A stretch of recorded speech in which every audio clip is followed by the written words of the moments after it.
খুব সুন্দর একটা সময় কাটালাম প্রিয় মানুষ লাবণ্য সীমার সাথে এবং আমার হাতে যে বইটি দেখতে পাচ্ছেন এটি আজ উপহার পেয়েছি এবং সেটির রিভিউ আপনারা পেয়ে যাবেন খুব শীঘ্রই। চমৎকার এই মানুষের সাথে আড্ডা দিলাম, গল্প আসছে কিন্তু অগ্রযাত্রায়। লাবণ্য আপু, কেমন কাটলো আজকে আমাদের সময়?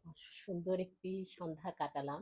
খুব ভালো লেগেছে। আসলে আমার স্মৃতির ডায়েরিতে অনেক স্মৃতি জমা আছে। আজকের এই দিনটিও সেরকম সেই স্মৃতির খাতায় জমা রইলো বাহ, ভালোবাসার বন্ধনে। ভালোবাসার বন্ধনে, সেই ভালোবাসার বন্ধন থেকে যদি এই সুন্দর স্বর্ণালী সন্ধ্যা এই গানে দু লাইন হয়ে যায় সকলের উদ্দেশ্যে। কি সুন্দর সুন্দর স্বর্ণালী স্বর্ণালী সন্ধ্যায় সন্ধ্যায় কি কি বন্ধনে বন্ধনে জড়ালে জড়ালে গো গো বন্ধু, বন্ধু, কোন তিন রক্তিম পলাশের পলাশের স্বপ্ন স্বপ্ন মোর মোর অন্তরে অন্তরে ছড়ালে জড়ালে গো গো বন্ধু। বন্ধু।